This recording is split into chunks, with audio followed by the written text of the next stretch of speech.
So starting the test drive for this C-Max hybrid actually has quite a bit of pickup for what it is, in my opinion. Great driving car in terms of just the output and switching between the CVT, or switching between the electric motor and then the hybrid setup, if that makes sense. Kind of got tongue twisted. So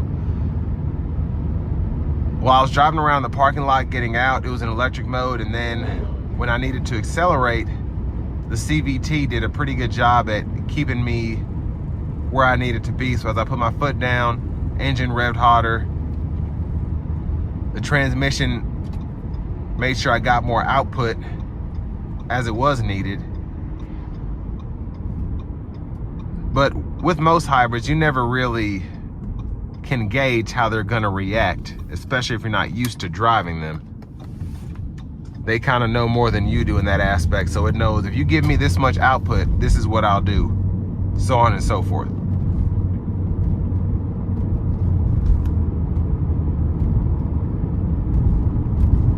But I'm liking how it's driving so far. And I love this. I figured I would, but I just love how intuitive this is right here, having that eco screen up. So it's showing me when I'm in the electric mode. It's showing me when I'm using the gas engine. It's showing me how, it's just, there's so much going on here. It's super cool. So I'm gonna turn the cruise on now.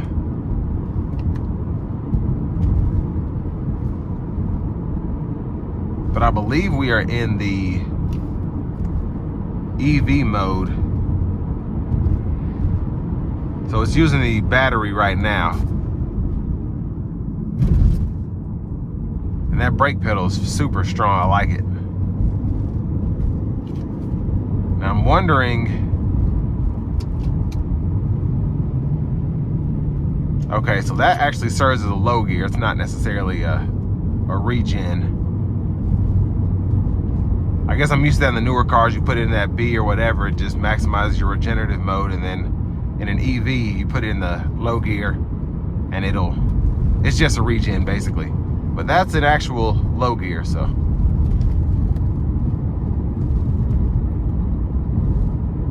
But I'm just loving how, like, I can see how efficient this car is, but it even shows me how many hours on the last trip, the last 5,600 miles. It shows me how much of that was EV power, and that doesn't even include how much EV power was used at idle. So when I'm sitting here just running the AC at a stoplight or whatever, it doesn't include that time where I could have just been running the engine. So this is so far truly impressed me from the power output. Honestly, the ride quality is pretty close to a Prius, in my opinion. That's going to be the direct competitor to this anyway, especially around that time. But it's so easy to drive, and what I like about this is it feels more like a small SUV. So my headspace in here it's got to be like half a foot of headroom there, and tons of space, pretty good room for my hips. The seat is just wide enough. And it's just, I love how they designed this from the ground up. And it's funny how you get into some cars and you're like, why did they stop making this?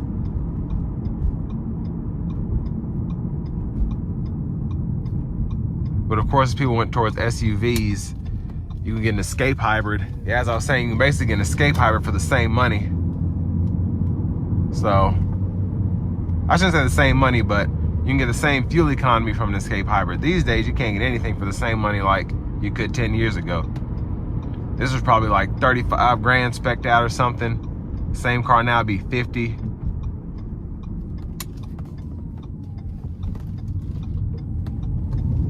We're gonna give it a little throttle here.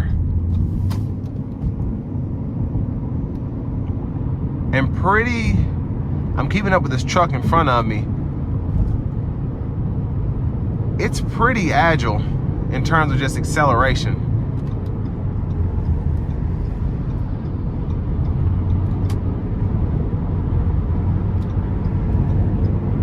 And I love how they put the blind spot mirrors in these. So I have one on this side as well as on that side. And it's super, super nice to have, especially merging onto that ramp there. It was nice to see what was coming. I'm gonna put the cruise back on here. And the ride on this is pretty great.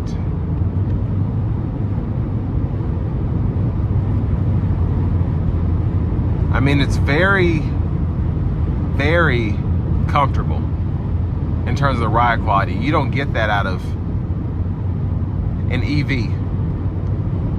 Pretty much any EV. So this is super, super surprising. And I'm not getting swayed all over the place. Wind noise is not intrusive at all. It's just an impressive car.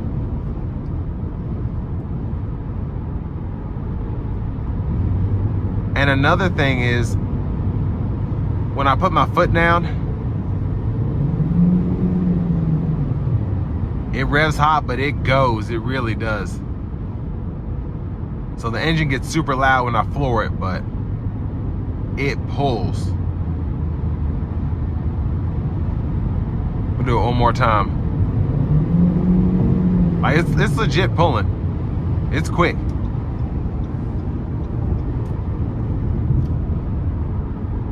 But in terms of being able to get one of these, what, it has 123,000 miles on it. Wouldn't be surprised if it lasted another 123,000 miles, especially if you take care of it. And this is so cheap right now.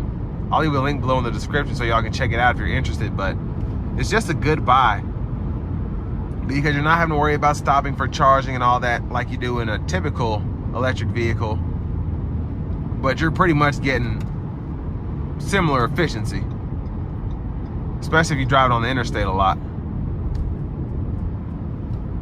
I shouldn't say similar, but you know, it's definitely good. I'll give it that. But this will bring me to the end of my review of this 2013 Ford C-Max Hybrid in the SEL trim level.